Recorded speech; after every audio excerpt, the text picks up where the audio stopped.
বিশ্ব নবীর একমাত্র বিবি ছিলেন, সে কোনো সতীনের মুখ দেখেননি।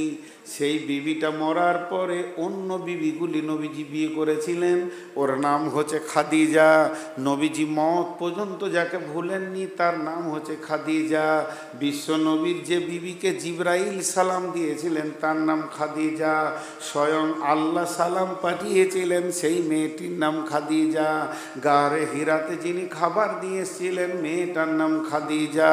এই মেয়েটা হলো খাতুনে জান্নাত খাদিজা। ও আমার মা, ও আমার বোন, এই খাদিজা কোনো দিন 5 ওয়াক্তে নামাজ পড়েনি। নবীর বিবি জীবনে 5 ওয়াক্ত নামাজ পড়েনি। হাজি আপনাদের কি মনে হচ্ছে, ঠিক না ভুল? এত বড় লোক কথা বলে না। নবীর বিবি 5 ওয়াক্ত নামাজ পড়েনি, তাহলে এখানে যে আমার বোন বেটিরা আছে এরা মনে মনে বলছে এবার নামাজ ছেড়ে দিব। রসুলের বিবি নামাজ পড়েনি তা আমরা কেন পড়ব? জি, এর পেছনে ইতিহাস আছে, এর পেছনে তথ্য লুকানো আছে। কারণ খাদিজা মরার পর 5 ওয়াক্তের নামাজটা দুনিয়াতে এসেছে, তার আগে 5 ওয়াক্তের নামাজ ছিল না। হ্যাঁ, আম্মাজান আয়েশার বিছানা থেকে রসুলের মেরাজ হয়েছে। আর আম্মাজান আয়েশা বলছে আমরা খাদিজাকে সতীন হিসেবে দেখিনি কোনো দিন। ও মরার পর রসুল আমাদেরকে বিয়ে করেছেন, তার মানে 5 ওয়াক্ত নামাজের হুকুমটা দেখতে পাইনি। তা রসুলকে মসজিদে যেতে দেওয়া হয়নি, জিবরাইল আটকিয়ে দিয়েছিলেন। কেন? তাহলে এর পেছনে ইতিহাস আছে। ইতিহাস কি আছে জানেন? আল্লাহ রসুলকে মার্ডারের প্ল্যান করা হয়েছিল মদিনাতে। তো মদিনার মোনাফিকরা মার্ডার করবে, তো এরা বলেছিল ওকে মার্ডার করা অত সহজ নয় রে, মারতে যাবি তো তুইও মরে বসে থাকবি। কারণ ওকে যত লোক ভালোবাসে তোকে আমাকে ভালোবাসে না, আর ওকে মারতে গেলে তুই চাটনি হয়ে যাবি। কেন? আমার বাড়ি বর্ধমান, আর বর্ধমান থেকে আমাকে মারার লেগে ঘেরে ধরেছিল, রাতে রাতে পালিয়ে এসে যশোডাঙ্গায় ঢুকেছি। আর এইখানকার জামে মসজিদের আমি ইমাম হয়েছি। আর এইখানকার কি বুড়ো, কি বাচ্চা, কি নারী, কি পুরুষ, সবাই আমাকে কলজে দিয়ে ভালোবাসছে। কিন্তু 5-6টা নেতা লোক খালি দেখতে পারছে না, ওদের কলজে জ্বলে গেল যে আমাদের আর সম্মান থাকছে না। ওই ঘটনা রসুলের হয়েছিল যখন হিজরত করে মদিনায় এলো, মুনাফিকদের কলজে জ্বলতে লাগলো। কথাটা বুঝাতে পারলাম? তখন ওই মুনাফিকরা প্ল্যান করছে ওকে মারবি কি করে। ওদের গোপনে মিটিং হতো পাহাড়ের ধারে, গোপনে ওদের তলায় তলায় ঠিক থাকতো, এই তুই যাবি, তুই যাবি, ওকে ডেকে নিবি। ওরা জানতো কে কে। আচ্ছা আপনাদেরকে একটা কথা বলি, আপনাদের গ্রামে মসজিদ আছে, মসজিদের কমিটি আছে না? প্রতিটি মসজিদের কমিটি আছে কি নাই? আছে। মাশাআল্লাহ, শুনে ভালো লাগলো মসজিদের কমিটি আছে।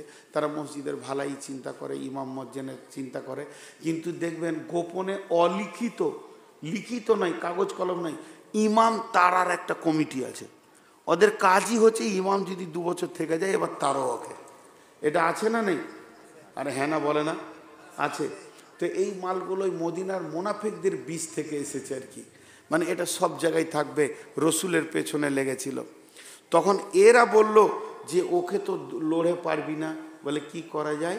বলে ওর বীজ তুলতে গেলে ও কাঁটা দিয়ে তুলতে হবে। 2 জনকে পাঠালো, হলো মক্কা যাও, মক্কাতে যে খবর নিয়ে এসো ওখানে ওর অবস্থা কি। 2 জন চলে গেল মক্কা। মক্কায় যাবি যা, আবু জাহেলের বাড়ির পাশেই বা ওর পাড়াতে গিয়ে জিজ্ঞেস করছে খবিসকে যে নবী মোহাম্মদকে চিনো? তখন ও বলছে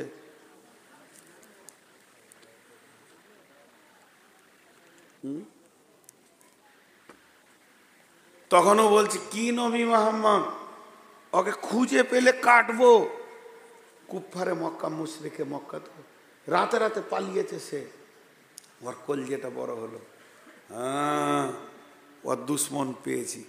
বললো ঠিক আছে তোমাদেরকে টাইমে খবর দিব। ওরা চলে গেল মদিনা। মদিনাতে গিয়ে আবার গোপনে মিটিং করলো। বলছে হয়ে গেছে কাজ, সাপও মরবে, লাঠিও ভাঙবে না, আমরা গায়ে হাত দেবো না, আসামি হব না, মক্কার লোককে ডেকে নিয়ে মদিনায় রাখবো, ওরাই মার্ডার করে দিয়ে পালাবে। ওর বংশের লোকই ওকেই মার্ডার করবে, আমাদের নামে কেসও হবে না। তখন মুনাফিকরা বলছে কি করবি রে, থাকবে কার ঘরে? যার ঘরে থাকবে তাহলে সে আবার আসামি হয়ে যাবে। তখন বলছে একটা মসজিদ বানা। যে মসজিদ বানালো, দিয়ে মসজিদটা বানালো ছোট করে, মদিনার এক কোণে বানিয়ে নিল। মসজিদটা যখন বানানো হলো তখন মনে মনে ভাবছে যে আরে এটাকে তো উদ্বোধন করতে হবে, তা কী করে করবি? এখন নবী মোহাম্মদ বেঁচে আছে, মসজিদে নববীর ইমাম, ওকে যদি না নিয়ে এই মসজিদটা উদ্বোধন করি তাহলে লোক এটাকে পুঁছবে না। পুঁছবে বলেন? যারা নামাজি পুঁছবে না। স্বয়ং রসুল বেঁচে আছে, ওই তাহলে ওকে দাওয়াত দেয়। দিয়ে দুইজন মোনাফেক গিয়ে বলছে, ইয়া রাসূলুল্লাহ, ইয়া হাবিবাল্লাহ, ও দয়ার নবী গো, আমরা একটা মদিনাতে মসজিদ করেছি ওই দক্ষিণ পূর্ব কোণে, আপনি যদি একবার কি উদ্বোধন করে দিতেন তো ভালো হতো। হাজি ভাই, আপনারা জীবনও নামাজ পড়তে যাবেন না, যদি শুনেন যে আমেরিকাতে 5 কোটি টাকাতে একটা বড় মসজিদ হয়েছে, কলজেটা বড় হবে কি হবে না? মুসলমানের কলজে বড় হবে কি হবে না? আর যদি শুনেন যে দুবাই একটা মসজিদকে ভেঙে দিয়েছে, কলজেতে লাগবে কি লাগবে না? এর তো মুসলমানদের দিলের তো রসুলের কলিজাটা বড় হলো, বাহ বাহ বাহ বাহ, আমার কদিন মদিনায় আসা হয়নি, এতেই তোমরা মসজিদ বানাচ্ছো, বাহ বাহ বাহ বাহ, খুব ভালো, তোমাদের চিন্তা ভাবনা ভালো, যাব যাব যাব, তোমাদের মসজিদটা উদ্বোধন করতে যাব, কথা দিয়ে দিলেন। এরপরে নবীজি যখন বের হতে যাচ্ছেন, উজু করেছেন, পাগড়ি বেঁধে নিয়েছেন, জুব্বা পরে নিয়েছেন, নবীজি ওই মসজিদে প্রথম নামাজ পড়িয়ে উদ্বোধন করে দেবে এই উদ্দেশ্যে যখন বেরোতে যাচ্ছেন, এমন সময় জিবরাইল আমিন এসে ওই রসুলের সামনে দাঁড়িয়ে গেলেন, দিয়ে বললেন, আল্লাযীনা ইত্তাখাযু মাসজিদান জিরারা ওয়া কুফরা তাফরীকাম বাইনাল মুমিনি ওয়া ইরশাদান লিমান হারাবাল্লাহা ওয়া রাসূলাহু মিন কাবলু ওয়া লা ইয়াহলিফুন্না ইন আরাদনা ইল্লাল হুসনা ওয়াল্লাহু ইয়াশহাদু ইন্নাহুম লাকাযিবুন। নবী আপনি ভালো করে শুনেন, ওই লোকেরা জিদের বশীভূত হয়ে কুফরির তাড়নায় বেঈমানিতে ওই মসজিদটা বানিয়েছে, ওইটা ওরা চিরজীবন আল্লাহ এবং তার রসুলের দুশ্মন প্রথম থেকেই আছে। এই দুশ্মনির কারণে, দিনকে ধ্বংস করার কারণে, জামাতকে তাফরীকাম বাইনাল মুমিনি, মুমিনের ভিতরে ফাটল ধরানোর জন্যে ওই মসজিদটাকে বানিয়েছেন। এরকম করে জিবরাইল বলতে বলতে বললেন, ও নবী মুহাম্মদ ভালো করে শুনেন, আল্লাহ বলছেন, ওয়াল্লাহু ইয়াশহাদু ইন্নাহুম লাকাযিবুন ওয়া ইন আরাদনা ইল্লাল হুসনা। ওদেরকে যদি জিজ্ঞেস করা হয় তোমরা কি করেছো, ওরা বলবে আমরা ভালো কাজ করেছি, মসজিদ বানিয়েছি। ওদের মুখটা কসম খাবে আর বলবে আমি ভালো কাজ করেছি। ওরা কোনো সময় বলবে না যে নবী মুহাম্মদকে মারা চক্রান্ত করেছি, বরং ওরা বলবে ভালো কাজ করেছি, মসজিদ বানিয়েছি। আল্লাহ বলছেন, আল্লাহু ইয়াশহাদু, আমি আল্লাহ সাক্ষী দিছি, ইন্নাহুম লাকাযিবুন, ওরা সকলেই মিথ্যুক। ওটা হলো মসজিদে জেরার। আল্লাহ তাবারাক ওয়া তাআলা এর পরের আয়াতে বলছেন, লা তাকুম ফিহি আবাদা, ওখানে পা দেওয়া যাবে না।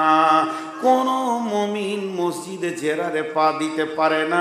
মসজিদে জেরার যদি পৃথিবীতে থাকে, নামাজ পড়া দূরের কথা, ওখানে বসে ইবাদত করে দূরের কথা, জিকির করা দূরের কথা, তেলাওয়াত করা দূরের কথা, মুমিন এইভাবে পাটা ঠেকাতে পারে না। কোরআন বলছে, লা তাকুম ফিহা আবাদা, ওই জায়গায় তুমি জীবনে পা দেবে না। আমার নবীকে মসজিদে জেরার থেকে আটকিয়ে দেওয়া হয়েছে। খবরদার, তুমি মসজিদে জেরারে পা দেবে না। পৃথিবীর সব থেকে নোংরা জায়গা ওই মসজিদে জেরা। সৌদির বুকে সেই মসজিদটাকে বর্তমানে ভেঙে দিয়েছে বন্ধুরে, ওখানে কাউকে পা দিতে দেয় না। আর যারা অন্তত নিজেকে মুমিন মনে করে, ইমানদার মনে করে, ওই লোক যেন মসজিদে জেরারে পা না দেয়। আজকের পৃথিবীতে যদি ঝগড়া ঝামেলা করে, জিদ করে কোনো মসজিদ হয়ে যায়, ওটা মসজিদে জেরার হয়ে যাবে, ওখানে কোনো মুমিন পা দিতে পারবে না। মিন আউয়াল ইয়াউমিন, কোরআনে আছে মিন আউয়াল ইয়াউমিন, ঝগড়াটা প্রথম দিন হবে। কথাটা বুঝাতে পারলাম? আপনার মন দিয়ে এইখানটা একটু শোনেন, আল্লাহর রাস্তে যারা মুরব্বী আছেন। মিন আউয়াল ইয়াউমিন মানে এটা একটা মসজিদ, আমরা এখানে 200 লোক নামাজ পড়ছি, তো জায়গা হচ্ছে না। তো মসজিদে উঠি, আমি বললাম যে ভাই আমার বাড়ি হচ্ছে পূব পাড়া, অনেক দূর থেকে আসতেও হচ্ছে, ভিড় ভাড়টা এখানে হচ্ছে, তা আমাদের পাড়াতে একটা মসজিদ বানাই। তো গোটা গাঁয়ের লোক বলল ঠিক আছে, হ্যাঁ প্রস্তাবটা ভালো। তো জামশেদ ভাই তুমি 2 কাঠা জায়গা দিলে ভালো হতো, তোমার জমিটাই তো আমার বাড়ির পাশে, লাও 2 কাঠা লিবাতে কি আছে, দিয়ে দিলে। গোটা গাঁ একমত হয়ে চলো আজকে উদ্বোধন করব। এরকম করে দাগ টেনে দিয়ে একটা কোপ টোপ দিয়ে 2টা ইট টিট বসিয়ে বিসমিল্লাহ বলে উদ্বোধন করে দিলাম। দিয়ে ওই বারটা ছিল কি বার? সোমবার। কথাটা কি বুঝাতে পারলাম? বারটা ছিল কি বার? সোমবার। মঙ্গলবার সকাল উঠে ঝগড়া, হ্যাঁ মসজিদ করবি, মসজিদ করতে দিব না, ওইখানেই থাকতে হবে, আর অসুবিধা নেই, ওখানে নামাজ হবে। মিন আউয়ালে ইয়াউমিন, যদি একদিন মহব্বতের সঙ্গে উদ্বোধনটা হয়ে যায় আর ওটা মসজিদে জেরার হবে না। কথাটা বুঝাতে পারলাম? আর হ্যাঁ না বলেন, বুঝাতে পারলাম? কারণ এই মসজিদেও তো আপনার সঙ্গে আমার ঝগড়া হতেই পারে। তাহলে সারা জীবন কি মসজিদে ঝগড়া হলেই মসজিদটা বাতিল হয়ে যাবে? হবে না। এই জন্য কোরআন বলেছেন মিন আউয়ালি ইয়াউমিন, প্রথম দিন যদি মহব্বতের সঙ্গে তাকওয়ার সঙ্গে আল্লাহকে খুশি করার জন্য মসজিদের উদ্বোধন হয়ে যায়, তারপরে ঝগড়া হলে আর সেটা মসজিদে জেরার হবে না। কিন্তু এই মসজিদে আমি ফ্যানটা চালিয়ে দিয়েছি, নিয়ে এসে ফ্যানটা বন্ধ করে দিয়েছে, সালাম ফিরে উঠে বলছি মাফ করবেন, একটু দেখাইতে গেলে বলতে হয়, উনি আমার সম্মানী ব্যক্তি, তাও বলছি কি ভেবেছিস তুই ফ্যান কেন বন্ধ করলি? তোর বাপের জায়গায় মসজিদ ওটা, আমার দাদা দিয়েছে। তখন বলছি তুই কি ভেবেছিস ভাই, চোপা ভেঙে দিব, কত বিল আসছে জানিস তুই? দুজনে তো তট শালা তোর বাপের মসজিদে থাকলাম না, এই বলে উনি বেরিয়ে গিয়ে কোপ মেরে দিয়ে একটা মসজিদ দিয়ে আল্লাহ। কি হলো রমজান ভাই এখানে কেন? বলে মসজিদ করেছি, জীবনে নামাজ হবে না। তারপরেও যদি মহব্বত হয়ে যায় কিয়ামত পর্যন্ত, জীবনে নামাজ হবে না। প্রথম দিন ঝগড়া করে মসজিদের ভিত দেওয়া যাবে না, জিদ করে মসজিদের ভিত দেওয়া যাবে না, মসজিদে ভিত দিতে হবে আল্লাহ তাকওয়া। কোরআন বলছে আল্লাহকে ভয় রেখে আল্লাহর উপরে রাজি করে। বুঝাতে পারলাম? হ্যাঁ না বলে না, বুঝাতে পারলাম? এবার একটা ঘটনা শুনিয়ে দিই। এটা আবার আমি কোনো জায়গায় আজ পর্যন্ত ইতিহাসে খুঁজে পাইনি, যদি কেউ পান তো দেবেন। আমিও আপনাদের মতো একদিন শ্রোতা হয়ে শুনছিলাম, আমার বিশিষ্ট একজন আলিম বর্ধমানে বক্তব্য রাখছিলেন, অনেক শিশু অবস্থায় শুনেছি। তো সেই ঘটনাটা আপনাদেরকে শোনাই। সাহাবীদের কি মসজিদের ভিতরে ঝগড়া হয়নি? হাজি ভাই, 4 ভাই একটা পেটে জন্ম নিয়েছে। কয়টা পেটে? 4 ভাই কটা পেটে? একটা পেটে জন্ম নিয়েছে। যে বাপ ইনকাম করে খেয়েছে, 4 ভাই ঢুকছে বের হচ্ছে, স্কুল গেলো এলো, কলেজ গেল এলো। কটা দরজা বাড়ির? বাপের তৈরি করা একটা দরজা। আর যখন 4টা বউ এলো তখন ওইখানে 4খানা দরজা হয়ে গেল। আর হচ্ছে কি হচ্ছে না? তাহলে এক মায়ের পেটে যদি জন্ম নিয়ে 4টা দরজা হয়ে যায়, তাহলে আমরা 200 ফ্যামিলি একটা মসজিদে নামাজ পড়ছি, বিভিন্ন মাথা, বিভিন্ন বাপের রক্ত, বিভিন্ন চরিত্র, ঝগড়া হতেই পারে। মুসলমানদের মধ্যে ঝগড়া হওয়াটা গুনাহ নয়, ঝগড়া রেখে দেওয়াটা গুনাহ। হয়ে গেল মিটামিটি হয়ে যাবে। কথা বোঝাতে পারলাম? তার এবার একটা ঘটনা শুনেন। উনি বলছিলেন, আমি তখন শ্রোতা হয়ে শুনেছিলাম, একজন সাহাবী একটা কাঠের খুঁটা করেছে, এত বড় খুঁটা করে নিয়েছে। এইটা রোড, আপনাদের রোডের পাশে মসজিদে নববী, মসজিদে নববীর দরজা, এইটা দরজার পাশাপাশি খুঁটাটা গেড়ে দিয়েছে। এটা ধ্যান দিয়ে না শুনলে কিছু বুঝতে পারবেন না। খুঁটাটা গেড়ে দিয়েছে। ও দেখছে এখন কাজ টাজ নাই, একটা খুঁটা গেড়ে দিয়ে ও আপনার 2 রাকাত নফল নামাজ পড়ছে। নফল নামাজে তাসাহুদে বসে আছে, আত্তাহিয়াত পড়ছে। এমন সময় আর একজন উজু করে মসজিদ ঢুকছে। ও মসজিদ ঢুকছে তো বিড় করে বকছে। ঢুকি বলছে, হ্যাঁ দেখ তো দরজার পাশে খুঁটাকে গাড়লে রে, কোন মাথা মোটা আর হুঁশ জ্ঞান নাই, খুঁটাটা ধরে উঁক করে তুলে ওই দূরে ছুঁড়ে ফেলে দিয়ে ও মসজিদে ঢুকছে। আর বলছে যত শালা মাথা মোটার বুদ্ধি কম মদিনাতেই বাস, মসজিদের দরজার পাশে কেউ খুঁটা গাড়ে, এই বলে আল্লাহ আকবার। ও তো নামাজ পড়তে পড়তে শুনেছে শালা খুঁটা করলে। দুজনেই রসুলের সাহাবী, ভালো করে শুনেন। তখন উঠে গিয়ে দেখছে খুঁটাটা নাই, ফুটা আছে, আর খুঁটাটা দূরে পড়ে আছে। তখন ও নামাজ পড়ছিল, ওর পিছে বসে বসে তসবিহ করছে, খালি তুই সালাম ফির, সুবহানাল্লাহ সুবহানাল্লাহ। আস্তে আস্তে করে আসসালামু আলাইকুম আসসালাম। পেছন থেকে গায়ে হাত দিয়ে বলছে, ভাই খুঁটাটা তুমি তুললে? এবার কি শুরু হচ্ছে দেখেন। তখনই বলছে, তুই গেড়েছিস নাকি? বলে তুই কেন তুললি, তুই কেন গাড়লি, তোকে কে তুলতে বলেছে, তোকে কে কাটতে বলে, তুই তুলবি কেন, তুই কাটবি কেন? বাস তুমি দিয়ে শুরু হলো, যে তুই দিয়ে এবারে চিল্লা চিল্লি মসজিদে। আর রসুল্লাহ সাল্লাম তখন হুজরা থেকে দেখছে যারা মসজিদে চিল্লাইছে কেন। আল্লাহ রসুলের একটা শব্দ, সাপের মুখে জড়ি, এই দুজনে চুপ। কি হয়েছে জানো না যে মসজিদে জোরে কথা বলা যায় না? এতই রক্ত গরম তোমাদের। তার মানে আমি বলতে চাইছি সাহাবীদের ভিতরেও ঝগড়া ছিল, ছিল না তা নয়। এরপরে নবীজি বসে গেলেন জজ হয়ে, আর দুজন দুদিকে বাদী বিবাদী বসেছে। কেস কি? খোঁটা গাড়া আর খোঁটা তোলা। আর বাকি সাহাবীরা বসে দেখছেন বিচার। তো আল্লাহ রসুল বলছেন ইন্নামাল আমাল বিন্নিয়াত, নিয়তের উপরে আমলের কাজ হয়। এই খোঁটা তুলনেওয়ালা, তুমি আগে উঠো। কেন খোঁটা তুললে ওটা আগে বলো আমাকে, তোমার নিয়তটা বলো। উঠে দাঁড়ালো, মাথা নামো করে বলছেন ইয়া রাসূলুল্লাহ, ইয়া হাবিবাল্লাহ, ও শফিউল মুজলামিন রাহমাতুল্লিল আলামিন, দয়ার নবী গো, আমি খোঁটাটা তুলে দিলাম। মসজিদ পরিষ্কার পরিচ্ছন্ন রাখার কথা আপনি বলেছেন, আর মসজিদের পাশাপাশি যদি খোঁটা থাকে দেখে তো নোংরা লাগছে, আবার যদি টক করে লেগে যায়, কেউ যদি পড়ে যায় তো বিপদ হয়ে যাবে। আমি এই জন্যে যাতে করে মুসল্লিরা নিজের নামাজ পড়বে সহলাতের জন্যে, জায়গাটা পরিষ্কার করার জন্যে, ও দয়ার নবী আমি খোঁটা তুলে ফেলে দিয়েছি। আপনারা একবার বিচার করেন, যেটি লোক আছেন বলেন ঠিক করেছে না ভুল করেছে? আরে এতগুলি লোক মুখ খুলছেন না কেন আপনারা? ঠিক করেছে না ভুল করেছে? ঠিক করেছে। লইজি বলেন বসো, তুমি বসো। এই তোমার কি বিগাড়লি ছিল খোঁটা গাড়া, তুমি উঠো। এবার ও উঠে দাঁড়ালো, তোমার নিয়ত বলো। এর নিয়তটা দেখেন কেমন। ইয়া রাসূলুল্লাহ, এটা হলো মসজিদে নববী, এর দক্ষিণ দিকে হচ্ছে আপনার কি না মক্কা, উত্তরে হচ্ছে শাম সিরিয়া।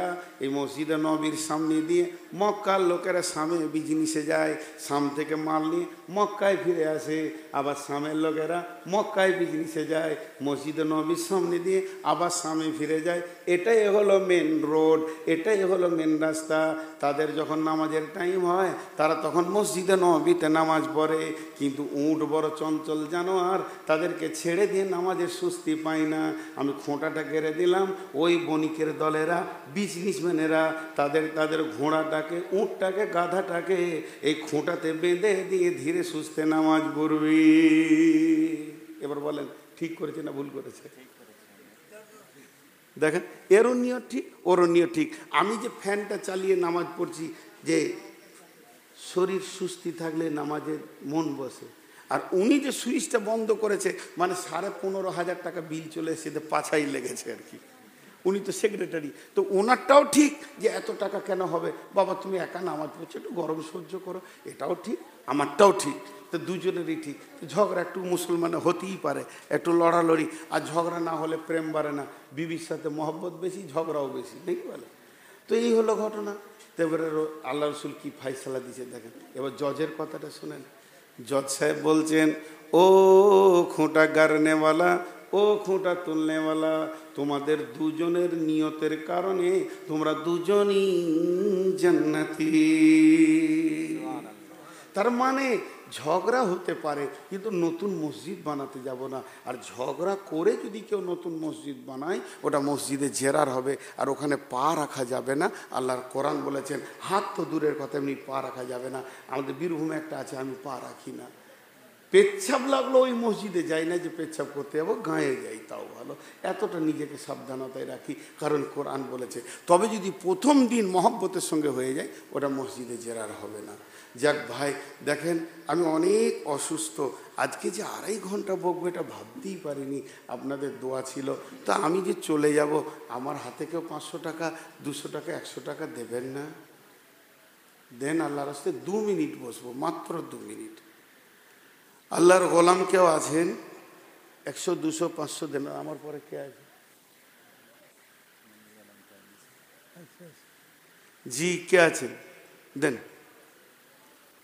মাশাআল্লাহ, এই ভাই ইজ্জতটা রেখেছে। মা বোনেরা দেন কিছু, যে যা দেবেন দেন। মাশাআল্লাহ, জাযাকাল্লাহ, মাশাআল্লাহ, জি ভাই, দেখেন কত আছে, 5,000। আপনার দোয়া নেওয়ার জন্য। জি, আমার দোয়া কবুল হবে না তো খ্যাপা আমাকে দিয়েছে কোনো। বড় বড় আলেম চলে গেল, আবুল হায়াত ভালো মানুষ। আর কে আছেন? মাশাল্লাহ, কত আছে? 2,000 কেন শোনা, একটু বাড়ানো যাবে না? কিছুই নাই, খুব অভাব, ঘুরে লাও, কিছু বাড়াও।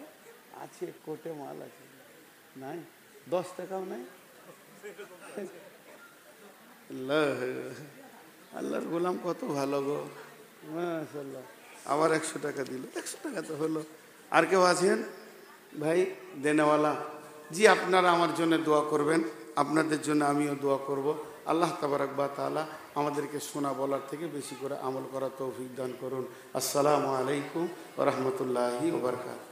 আমি 2.5 ঘন্টা وَأَوْفُوا الْكَيْلَ وَالْمِيزَانَ لَا نُكَلِّفُ نَفْسًا إِلَّا وُسْعَهَا وَإِذَا قُلْتُمْ فَاعْدِلُوا وَلَوْ كَانَ ذَا قُرْبَى وَبِعَهْدِ اللَّهِ أَوْفُوا ذَلِكُمْ وَصَّاكُمْ بِهِ لَعَلَّكُمْ تَذَكَّرُونَ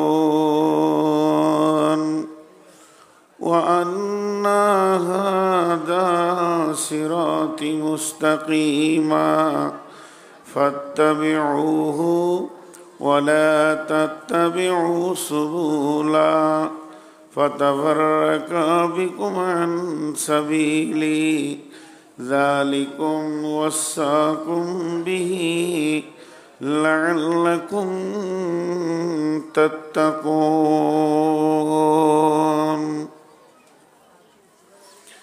بسم الله الرحمن الرحيم قل هو الله أحد الله الصمد لم يلد ولم يولد ولم يكن له كفوا أحد পানি কই?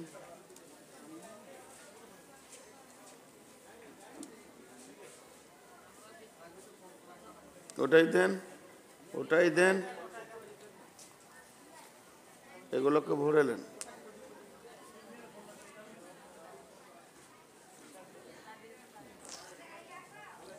এই সাউন্ডটা বাড়াও।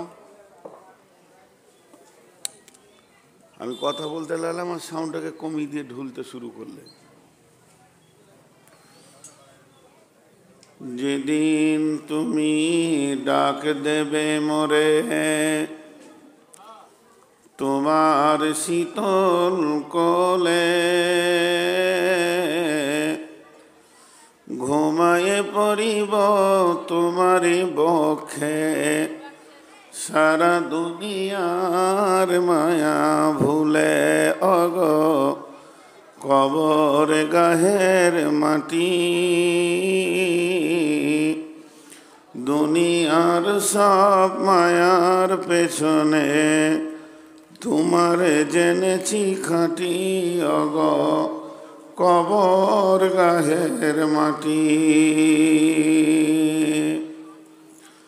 রবে না সেদিন পিতার আদর, মাতার স্নেহের কল, বন্ধু স্বজনে ব্যথা অনুভূতি, শিশুদের কলরব। তুমি পেতে দেবে হাই ধুলির আসন, জানাবে আদর কত, তোমারই মাটিতে ঘুমায় পড়িব চিরজনমের মতো অগ কবর গাহের খাক, কি জানি কখন আসিয়া যাবে অগ সেই অজানা দেশের ডাক।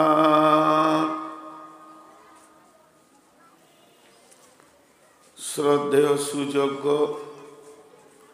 আজকের সভার সভাপতি, উপস্থিত আকাশে তারকা সাদৃশ্য আলেম ওলামাবৃন্দ, সামনে আমার দিনদার ইমানদার মমিন ভাই সকল ও পর্দা থেকে সুন্নেওয়ালি মোমেনা মা ও বোনেরা, প্রশংসা আল্লাহর, গুণগান আল্লাহর, গণকীর্তন আল্লাহর, স্তব স্তুতি ভালোবাসা তকদির হায়াত মত রুজি জান্নাত জাহান্নাম পুলসেরাত আখেরাত ইজ্জত বেইজ্জত সব কিছুর মালিক আল্লাহ, যে মহান মুনিব আহকামুল হাকিমিন আজকে আমাদেরকে বিভিন্ন এলাকা গোত্র বংশ জাতি ধর্ম বয়স বর্ণ নির্বিশেষে এক মাদ্রাসা কেন্দ্রিক আয়োজিত মাহফিলে হাজির করেছেন। এর জন্য আমরা সেই মহান মুনিবের দরবারে একবার শুকরিয়া করি, আলহামদুলিল্লাহ। দরুদ ও সালাম বর্ষিত হক আখিরি পয়গম্বর নবী মুহাম্মদ রাসূলুল্লাহ সাল্লাল্লাহু আলাইহি সাল্লামের উপর। আল্লাহুম্মা আমিন, আল্লাহুম্মা সাল্লি আলাইহি, আল্লাহুম্মা বারিক আলাইহি।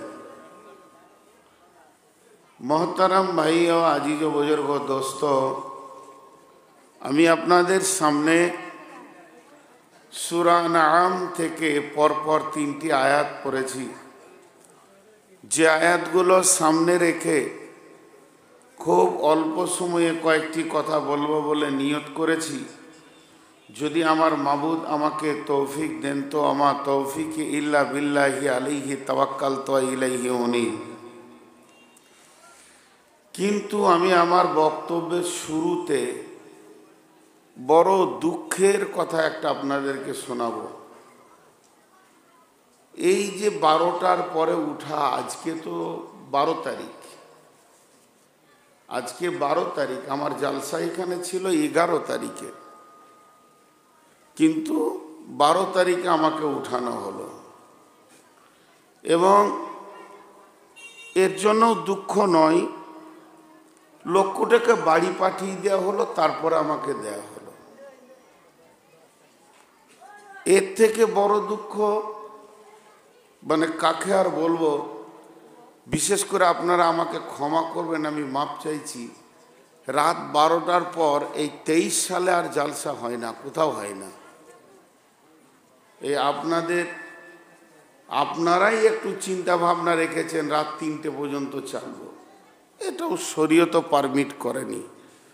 এখন বলেন, আমি যে মানেরই বক্তা হয়, ছোটোখাটো মানুষ, যেভাবেই কথা বলি, এই বিক্ষিপ্ত চেহারা, কটা শুয়ে আছে, কটা বাচ্চা ছেলে আছে, কটা মুরব্বি আছে, ডান দিকে 2টা, ওইখানে 5টা, এটা কি পরিবেশ? এখন যদি 10 মিনিট দর্শন বলি, দর্শন ফিলোজফি, কে শুনবে? ফিলোজফিটা কে নেবে? কার এমন ক্ষমতা আছে যিনি?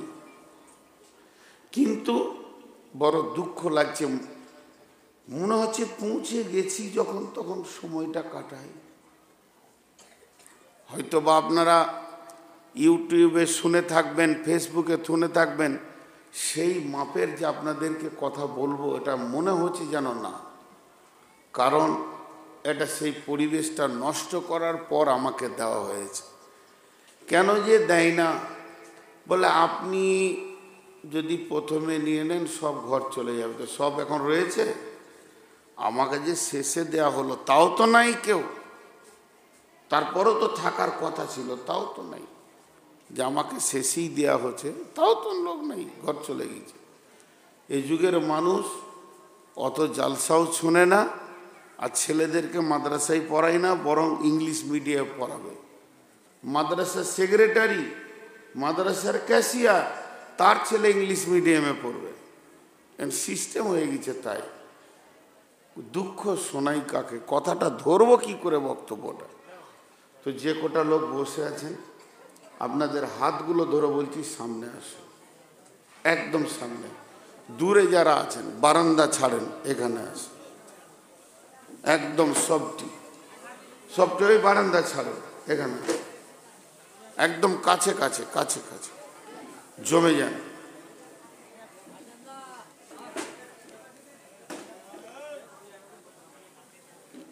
আজ থেকে 10-12 বছর আগে একবার এসেছিলাম, তখনকার যশোডাঙ্গার এখন কিছুই চিনতে পারছি না। মাশাআল্লাহ, জাযাকাল্লাহ। একটু আগে আসে, সবাই একটু আগে এসো বাবু, সোনামানি, একবারে জমে যাও, জমে যাও। ভাই আপনারা আল্লাহর ওয়াস্তে নিচে বসে, আল্লাহর ওয়াস্তে বলছি, জি নিচে আসেন, একটু জমে যান। আল্লাহর ওয়াস্তে নিচে বসে। যদি খুব অসুবিধা হয় তা আমার চেয়ারটা দেবো, এখানে আসে, তাছাড়া নিচে বসে। এটা সিস্টেমেট মানাচ্ছে না বাপজি। আপনার হাত দুটা ধরে বলছি নিচে বসে। হাই নসিব, আপনার পায়ে ধরে বলছি নিচে বসে। মানুষ মাশাআল্লাহ, এখানটা জমে যাও তো সোনা, চলে এসো নিচে বসে, একদিন চলে আসে। যদি খুব অসুবিধা হয়, কোমরে ব্যথা থাকে, একটা সাইডে এখানে চেয়ার নিয়ে বসে। যার অসুবিধা আছে সে কথা মানতে হবে। এখন আমি আপনাদের সামনে খুব অল্প সময় কিছু উপস্থাপনার কথা বলছি, একটু ধ্যান দিয়ে শুনেন। মা বোনেরা আপনারাও ধ্যান দিয়ে শুনবেন। সব থেকে বড় দোয়া কি? দোয়া মানে হচ্ছে চাওয়া।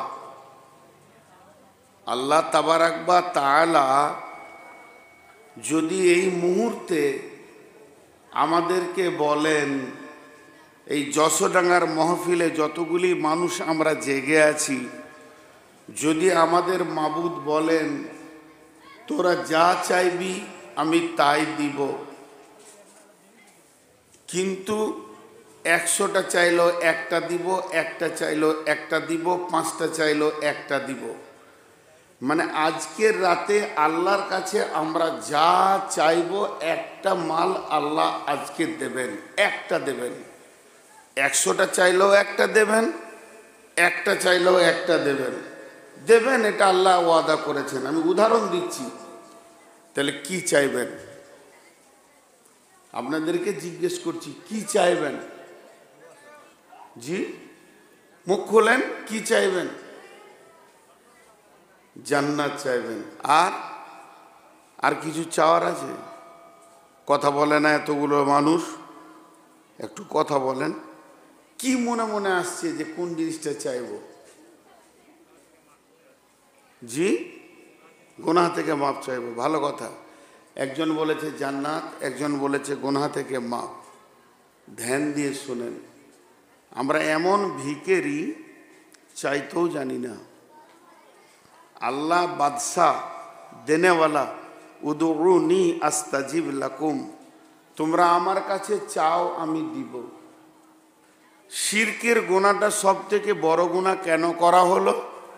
যেন আমার গোলাম অন্যজনের কাছে চাইতে না যায়, আমার কাছেই চাক। আল্লাহর কাছে চাইলে খুশি হয়, আর বান্দার কাছে চাইলে রাগ করে। বান্দার কাছে না চাইলে খুশি হয়, আর আল্লাহর কাছে না চাইলে রাগ করে। অন্যজনের কাছে চাইতে গেলে আল্লাহ রাগ করে। তাহলে এবার বলেন কি চাইব? আমাদের কোয়ালিটি এমন, আমাদের ব্রেন এমন, আমরা এমন মানের মানুষ, আল্লাহ ছেড়ে দিল গোডাউনটা, কিন্তু মালটা তুলে নিতে পারছি না যে কোনটা নিব। জি ভাই শুনেন একটা ঘটনা। যখন মক্কা মদিনা আমান ঘোষণা হয়ে গেল, আর যুদ্ধ নাই, মক্কা আমান, ও তিন ও জৈতুন ও তুরি সিনিন ও হাদাল বালাদিল আমিন। হাদাল বালাদিল আমিন, মক্কাকে মদিনাকে ঘোষণা করা হলো যে আর কোনো সমস্যা নাই, এখন শহর দুটি নিরাপত্তায় চলে এসেছে। তো আপনাদের এখানে আনসারি বেশি, তাই না ভাই? যশোডাঙ্গায় আনসারি বেশি তো। আর আনসারিরা মাশাআল্লাহ কিছু কাজে অনেক ভালো, তার মধ্যে রাত 3টে পর্যন্ত জাগতে ভালো। হ্যাঁ, এই এই গোটা কাটিহার, তারপরে পূর্ণিয়া আনসারি আছে, এদের রাত 3টে পর্যন্ত জালসা হয়। এলাকা ছেড়ে দিয়েছি, আর যাই না, যে 12টার আগে শেষ করলে আমাকে নিও না, হলে নিও না। তো এই আনসারি এরা মদিনাতে আছে, আনসার সাহাবি, রসুলের জামানায় রসুলের দেওয়া নাম আনসার, খুব ভালো নাম, মদদ করনেওয়ালা। তো কয়েকজন আনসারি মদিনায় বসে বসে চিন্তা করছে, যুদ্ধ নাই, এখন কোনো কাজের ব্যস্ততা নাই, ইসলামের কোনো চাপ নাই, চুপচাপ আছি, তাহলে চাষ করব, মদিনায় ভালো করে চাষ করব। তো ওরা 5-6 জন মিলে বসে বসে আলোচনা করতে করতে ওদের মাথায় বিগার নিল কি, যে চলো রসুলের কাছে গিয়ে বলবো, ইয়া রসুল আল্লাহ, এই যে মদিনাতে পাহাড়গুলো রয়েছে, এই পাহাড়ের মাঝে সরকারি লিভার, সরকারি টাকা দিয়ে বাঁধ সৃষ্টি করে দেয়া হোক। যখন অজস্র বৃষ্টি হবে তখন ওই বাঁধের ভিতরে পানি থাকবে, দিয়ে এই ড্রামের পানিগুলোকে আমরা ছোট করে একটা লিক করে কেটে বের করে আমরা মদিনাতে এমনি করে ড্রেন দিয়ে বইয়ে দিব, দিয়ে গোটা মদিনায় আমরা ফলে ফসলে ভরব, চাষ হবে। সাহাবীদের মধ্যে, আনসারীদের মধ্যে আলোচনা হলো, মুহাজিরদের ভিতরে নয়। তখন বলে, ঠিকই তো বুদ্ধির কথা, এখন কোনো ঝামেলা নেই, বসে আছি, তো চল রসুলের কাছে যাই। এরা 4-5 জন যাচ্ছে, এখনো মসজিদে পৌঁছায়নি, রাস্তায় যাচ্ছে, রসুলকে বলবেন, দরখাস্ত দেবেন, এই নিয়তে এরা রাস্তাতে আছে, এখনো পৌঁছায়নি। আর ওদিকে আল্লাহ জানতে পেরেছেন, আল্লাহ তো আলিমুল গায়েব, সবই জানেন। আল্লাহ খবর দিয়ে দিলেন তার নবীকে জিবরাইল মারফতে। কি খবর দিলেন? যে ইয়া রাসূলুল্লাহ, জিবরাইল এসে বলছেন, আপনার কাছে আনসারি কয়েকটি সাহাবী আসবেন, তারা আপনার কাছে কিছু চাইবেন। কোনো কিছু বলেননি, নাম বলেননি, কিছু চাইবেন, কিছু। ওরা আজকে যেটা চাইবে ওটাই মঞ্জুর, কারণ আল্লাহ মঞ্জুর করে নিয়েছে ওদের চাওয়াটাকে। আল্লাহ এত আনন্দিত ওদের চাওয়ার ব্যাপারে, ওরা যেটাই চাইবে ওটাই আজকে মঞ্জুর। আপনি না বলিয়েন না। জিবরাইল আমিন নবীজিকে বার্তা দিয়ে চলে গেলেন। এমন সময় বিশ্ব নবী দেখছেন গুটি কয়েক সাহাবী মসজিদের দরজাতে ঢুকছেন, আর তারা আপসের মধ্যে বলছে, তুই বল, ও বলছে তুই বল, কথাটা তুই বল, ও বলছে তুই বল। এমন সময় বিশ্ব নবীর দিলে আর আনন্দ সহ্য হলো না, এত আনন্দের জোয়ার উঠেছে। আল্লাহর নবী বলে ফেললেন, ও আনসার সাহাবীরা, তোমরা শোনো, তোমরা আজকে আমার কাছে কোনো জিনিস চাইতে এসেছো। এই মাত্র জিবরাইল আমিন বলে গেল, আজকের দিনে আল্লাহ তোমাদের ওপরে এত রাজি আছে, তোমরা যেটা চাইবে ওটাই বরাদ্দ হয়ে যাবে।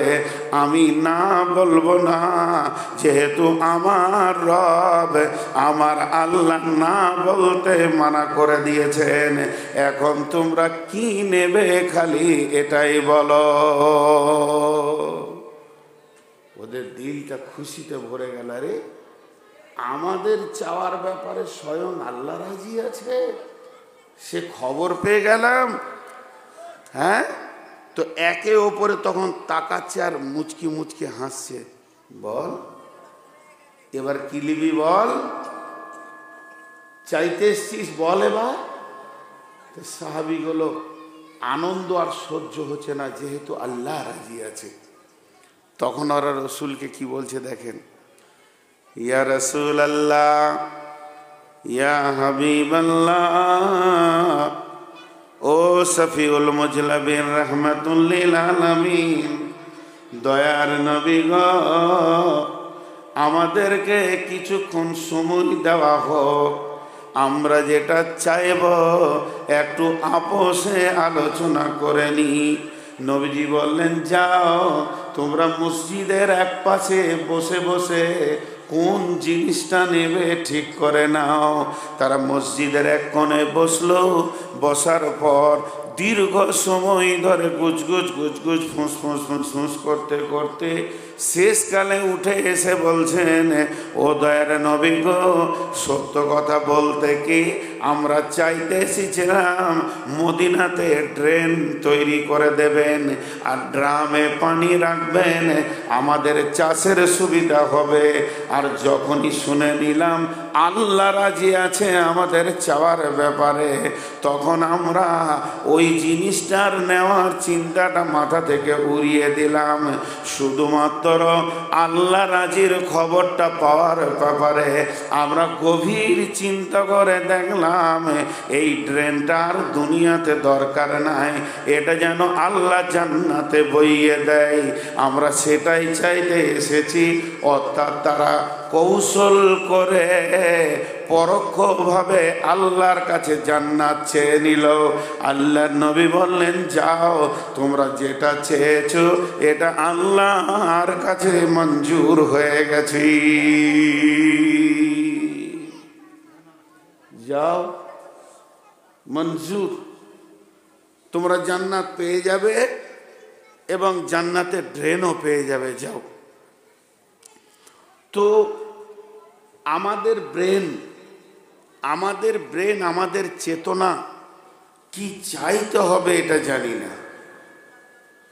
তো কোরআনে একটা সূরা আছে যার 14টা নাম আছে। সূরাটার নাম সূরা ফাতিহা। কোরআনে একটি সূরা আছে। তুমি খুচুর খুচুর করছো কেন ওটাকে নিয়ে?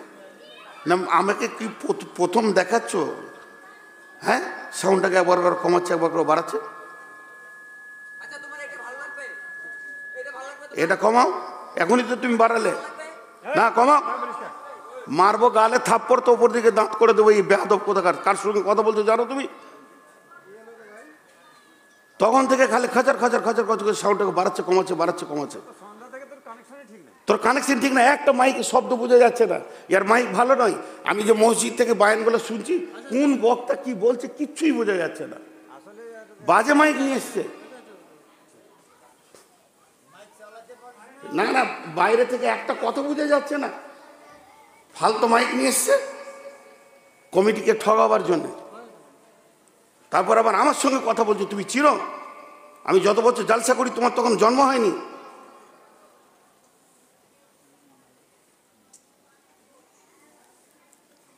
মাইকম্যান দেখে দেখে দেখে চোখ পচে গেল। তখন থেকে খালি ওখানে হাত লাগিয়ে আছে। তো একটা জিনিস খালি খেয়াল রাখবেন, এমন জিনিস চাইবো সব লুটে নিব আল্লাহর কাছ থেকে। তো ঘটনা হচ্ছে, আমি এতক্ষণ যে কথাটা বলতে চাইছি, আমরা এত আমাদের মগজ দুর্বল যে আল্লাহর কাছে কি নিতে হবে এটাও জানি না। একটা সূরার 14টা নাম, ওই সূরাটার নাম সূরা ফাতিহা। ওই সূরাতেই আল্লাহ চাওয়াটা দিয়ে দিয়েছেন। দেখেন, আলহামদুলিল্লাহি রাব্বিল আলামিন। খেয়াল করবেন আপনারা। অথচ এই সূরাটা আমরা যে মাদ্রাসায় পড়ে নাই সেও জানে মোটামুটি। আর রহমানির রহিম মালিক ইয়াউমিদ্দিন ইয়াকা না'বুদু ওয়া ইয়াকা নাস্তাঈন ইহদিনাস সিরাতাল মুস্তাকিম।